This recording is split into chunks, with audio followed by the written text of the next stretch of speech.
And you? Yeah. Okay, good. Thank you. Thank you so much for doing this. Okay, so I Sure. guess let's just start with introducing you. Okay. You want to? Sorry about that, Georgia. Stop, baby. You want to introduce yourself? Sure. What Okay. do you want me to say? Just your name and your position, what your licenses are in. Oh, okay. So I'm Shannon Strader, and I'm an LPC, which is a licensed professional counselor, but I'm also a crisis and trauma therapist. And so I'm an EMDR approved consultant, and I'm one of the training facilitators in Texas. Awesome. Okay, thank you. Yeah. Well, thank you for being willing to chat and just share some information today that can really help people during this time. I guess let's just start with, I know you and I talked about some questions, and one of them was just dealing with the process of, what's going on with coronavirus and how quickly it's changing our social dynamic, our jobs, being home, home with kids, all of that, and just the uncertainty of it all and not knowing how long. And it seems like changes are coming every day as well. So just Mhm. dealing with that process, what kind of advice would you give? Advice for dealing with the process. Mhm. Um, can you be a little more specific? Like in what regard? I mean, I guess just mostly at home, now that At we're all home. at home, Yeah.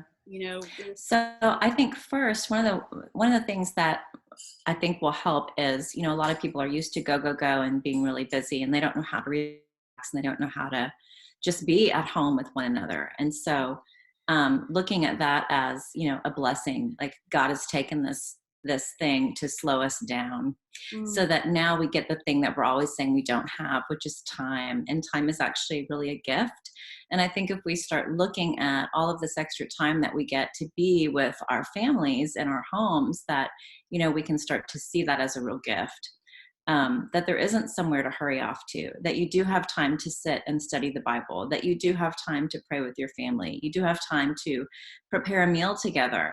And so looking at those things immediately in the household, I think are going to really help. Also, another great thing is if there's someone, in your household that struggles with a substance disorder, right? You're not going to be going to the bars. You're not going to be rushing out to the store to purchase more wine or purchase more beer or those kind of things. And so this will also be a really telling time for people who struggle with substance disorders, right? Like, gosh, I'm missing that in my life. Why am I missing that? And is it making me irritable, or is it making me anxious to not do the things that are exits from family time that I would normally do? And mhm, so if that's something that you're becoming aware of, again, I say that's a gift. The mm, gift to suddenly have self-awareness in an area where there was a blind spot before.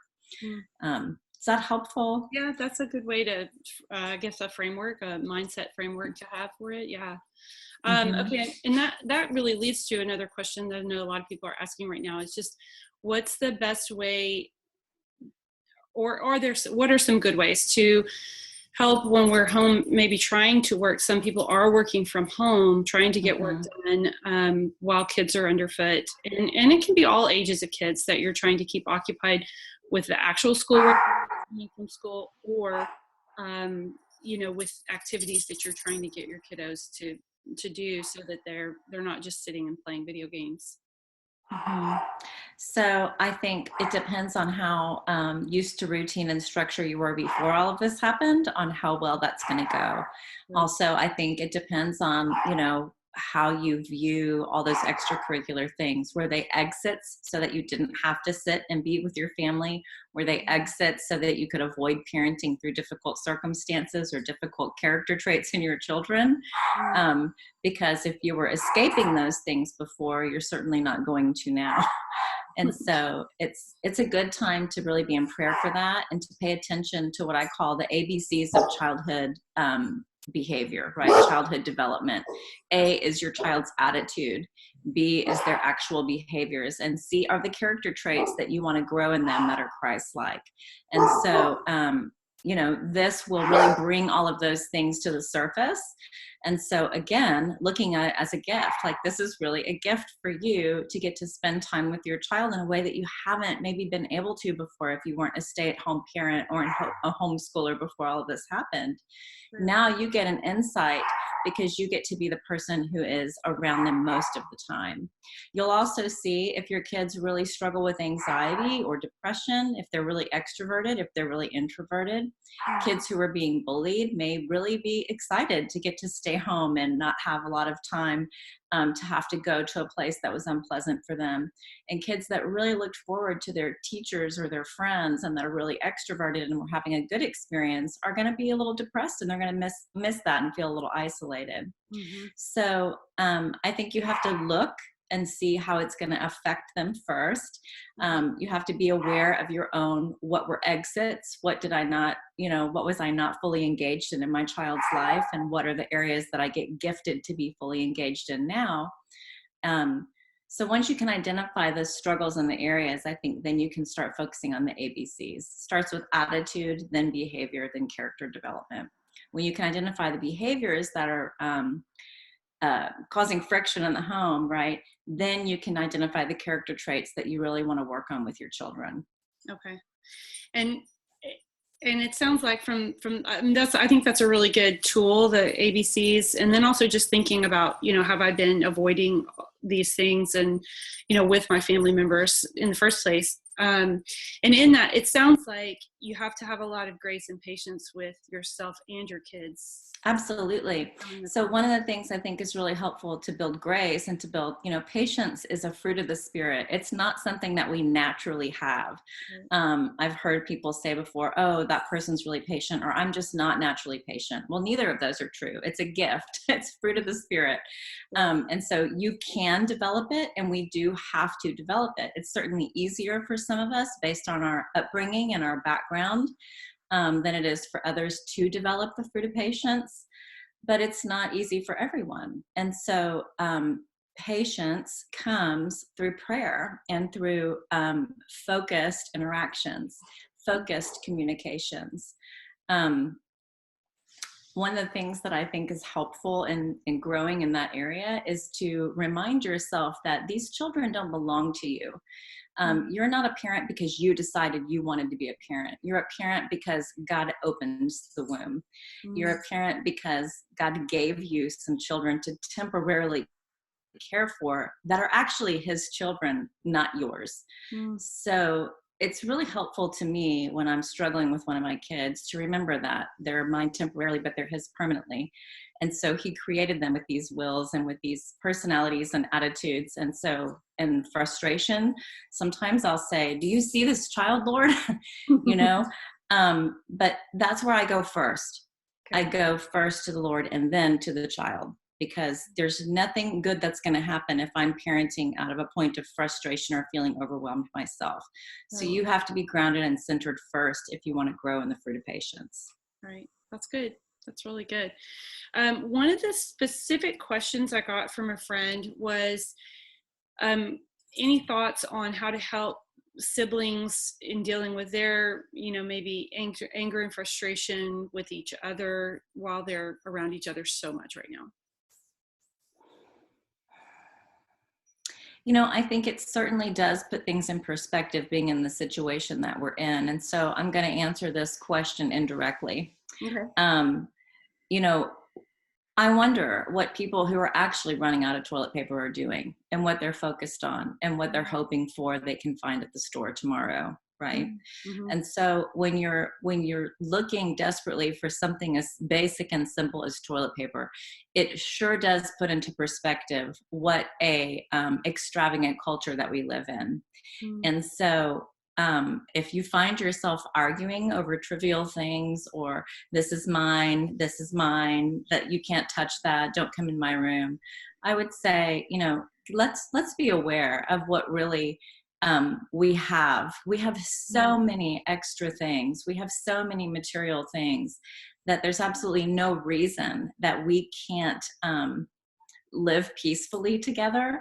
But again, too, the level of peace that you have in your home is probably going to directly be a reflection of the level of peace that you as an adult feel in your home and in your own skin, right? And so adults who are very anxious or very worried about outside things that are happening in the world, they're losing their retirement, their jobs are being furloughed, you're going to have more anxiety and conflict in the home. And so again, I think pray first is always the best thing. And it's okay for your kids to be isolated and bored and not have anything to do. And so you really do have to have strong boundaries when you're parenting from home 24/7. Yes.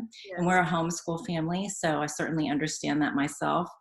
And your yes needs to mean yes, and your no needs to mean no. And again, that's not advice for me. This is everything that I'm sharing with you is biblical. It's all found in scripture. Let your yes be yes and your no be no. And so when you have kids that are arguing like that, if you separate them and say, go be bored in your room alone for a little while, it's okay for them to do that. They're not really suffering. Right. Yes, that's a good thing to keep in mind. Good perspective to have. Okay, another question I have was a little more specific about if you're homeschooling kiddos that have some specific issues like ADHD or like some special needs, autism, sensory processing issues, things like that, and you're trying to work from home as well, or just all the complications that come from that kind of environment. Or helping someone in that, in this kind of more chaotic home environment, I guess, than a classroom. Any thoughts on that? Well, I'm not sure that the home environment can ever be really more chaotic than a classroom. If you haven't ever been in a public school classroom, I did serve some time in that mission field as a public school teacher. And so I can say it takes very special skills to be able to manage a classroom of 20 plus children. Yeah. So at any age. Yeah. And so if our teachers can do it, we certainly should be able to do it as parents. I understand that some of these things can be exasperating. And again, you're not with your child more than the teacher is. And so I would suggest first reaching out to the teacher. I know that the public schools are making the teachers have conference times online in Fort Bend and Lamar. So you should be able to have access to your teachers. I know regular school classrooms classroom teachers are putting plans, but there are special needs teachers who are also putting together lesson plans for children that have accommodations that they need. And so, reach out to those teachers and see what you can glean from them with your child, because that's who has been spending the most amount of time with your child until now. Yeah. With the ADHD and other sensory things, again, it's child by child because those disorders look different on each child. And so it's hard to speak to them as a whole group. But I will say that you should keep the time that they are expected to sit in front of a screen and do work to a minimum. And there needs to be a short piece of work. And when there's success on a short piece of work, there needs to be a break, and some kind of reward or some kind of getting up and walking around and then coming back and doing another short piece of work. That works for some kids. For other kids, they need to barrel through it. So it depends on the type of ADHD too, right? Some kids who have a hyper focus or an over focus, they get into a tunnel and they need to go all the way to the end of the tunnel before they can take that break and really come back and do anything else successfully. And so it's going to look different from person to person. Again, I say, if you haven't been the person who's been with your child the most, you should definitely lean on the teachers and reach out for them during those office hours that they're required to have online. Okay, that's good. That's good. I like reaching out to the teachers because they're going to have probably some specific resources and suggestions and help. And like you said, insight into your child's personality. Yeah, absolutely. This is what I do in my classroom that helps them focus or sit still or get through a lesson. Or this is what I find with, Abigail works when we're doing math manipulatives, or this is what works with John, so they're gonna have insight into that. Okay, that's good. Okay, another question came up that was how to help kiddos that might be anxious, might be having a lot of anxiety. what's going on, the virus itself, or Mhm. what's happening to people. Also, maybe how long things are going to be shut down, and just not knowing the answers to those things. So, any thoughts for kiddos with anxieties? Yeah. So, first of all, turn off the news, Okay. right? Turn the news off, stop scrolling, get off your own devices. Because if you're anxious, if you're not centered, if you're not grounded, your children are certainly going to pick up on that from you in your home. Mm, And so turn off the news and make sure that you do purpose some time with them. I don't think that we should lie to kids. I think we need to speak truth to kids. But um, you know, there are facts on the covid.gov website about symptoms and about the virus, and it is not something that is super dangerous for people that don't have pre-existing conditions or aren't elderly and otherwise incapacitated. right. And so you know, calming those fears with facts, I think is going to help. So if you yourself are nervous and you're constantly on your device or constantly scrolling the news or constantly have the news on in the background, that's definitely going to make them more anxious and feel more insecure. And again, I just go biblical with this. You know, it's not this world that we're supposed to find our security in. And that may not be comforting for everyone. I know everyone's at a different stage with their relationship with God or where they are in their beliefs with Christ and what he's done for the world. Mm, Um, and so some families may not come by peace as easily. But peace is also a gift. And I would definitely pray for peace over your family, over your home, over your property mm, as you go through this. And if your children are needing comfort, look up the definition of comfort. Look at what it actually is, what it means, and then see if you can't deliver some of that. Comfort is being able to come alongside them in a struggle and gently help them with that. Comfort is being able to put your arms around them and say, I know this is scary, but it's okay. mhm, And sometimes kids just want to be validated in their fears and it will subside. mhm, If you do have kids that are really prone to anxiety or they have pre-existing conditions or you yourself are prone to anxiety or already taking medication for something like that, then I would recommend reaching out to your therapist. I know most of the mental health therapists that I'm working with are still doing online sessions. mhm. And they're trying to continue care for their clients. And so reach for that. It's available, and don't overlook your mental health. Okay.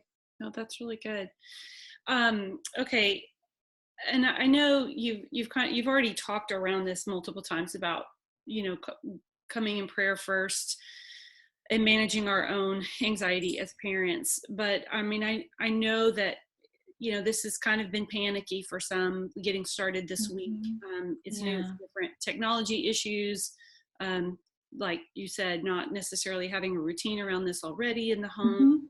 Mhm. Mhm. It's been very hard. One of the things that I have been thinking about is, it's okay. It's okay if we don't get everything that's supposed to be learned this week learned. It's Yeah. okay if technology doesn't work one day right or Mhm. something like that, and kind Yeah. of just being a little more easy about the whole thing. Yeah, Whether we have to be flexible when we're learning something new. And so we need to be flexible ourselves and we need to be flexible with the school districts and we need to let our kids be flexible. If mm, they are really not able to sit at the computer or they're really not getting it, what is the worst thing that's going to happen to your child if they can't do that lesson today? If right, you're frustrated or you're irritated and you're becoming aggravated and elevated, you should just walk away.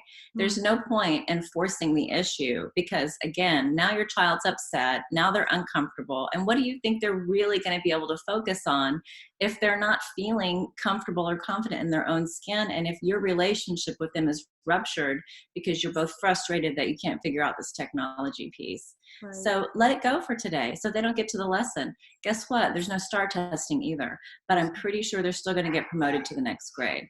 So right, everybody really does need to come at this from a peaceable place.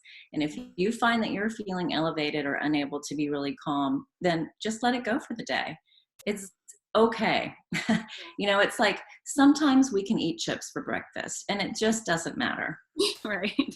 Right. We're not going into a new routine of that all the time, and this isn't going to That's be the right. This norm. is temporary. Yes. And it is a crisis. Like this is what you do, this is what you help people manage. It is a crisis time. In Mhm. different levels for all of us, but for our country, for our world, it really is a crisis time. Well, And and I think the scariest thing for people, especially people who are not on a salary or who are being furloughed from their salaried jobs, is, the month to month. And so, again, I think that our councilmen and our government and our governor, they're all doing what they can, and nobody is not aware that, the hourly worker isn't affected by this. And so if you are in a family where you're fortunate enough to have a salary that hasn't been furloughed, then, you know, um, that's a huge blessing, because it's a really scary time to not know, how long is this going to last. Most Americans don't have, a whole month's worth of savings to be able to pay their bills in advance. right, And they can't afford to rush out and bulk buy toilet paper or groceries or other things like that, because they're a week at a time or a few days at a time. And so, I'm really praying for all of those people that there will be a way, that there will be resources available, that there will be things put on pause. I know that people are able to call the light company, the gas company, the mortgage, the bank lender, the credit card companies. And if you have been furloughed or lost income because of the coronavirus, they already have plans in place to help those people. that's But good. sometimes before we get to the point of making that phone call, there's lots of anxiety and upset before then. And so I'm praying for those people to be able to make the phone calls they need to make and get the answers they need to get so that they can stay in peace. Yeah, thank you. That's helpful. I didn't realize that even that was happening with the utility. Yes, that is happening with credit card companies, utilities. Landlords are being told to postpone evictions for people who are in a rental. And so those are all really important things for us to know. And sometimes, too, I think when we're listening to the news, because we're listening, and we're already anxious ourselves, we're not really hearing. Right. But, so even with the stay home, work safe that they're implementing now through Harris County and the adjoining counties, they're saying things like, you can still go to the grocery store, you can still go get your medication. But people aren't hearing that, because what they're hearing is stay home. I can't, Right. and so we really need to do a better job of learning how to listen so we can take the information in before we start already deciding that things are going to be worse before they're better. Right. No, that's good. Those are good tips. Well, thank you. I know that this is our time's about up, but I really appreciate you taking the time to do this, because I Yeah, think you're welcome. I helpful. thought it was a great idea. Yeah, well, it's helpful to me personally, but I know a lot of people just it's good to hear from somebody in your role, in your profession, that how to cope with these different things, and how to best be there for our kiddos. Yeah. That's huge. So I really appreciate you taking the time to do this, Shannon. Yeah, you're very welcome. There are also some wonderful resources on emdria.org. That is emdria.org. It's the EMDR International Association. You Okay. can find therapists there who are trauma and crisis therapists. And you can also find, I think they're going to put some links to some videos that will be helpful. And if anyone has continued questions, then we can certainly do this again. Okay, awesome. Thank you. I Okay. appreciate it. And Yeah, you're welcome, doing Jen. all of this, and I'll talk soon. Okay, bye. Bye bye.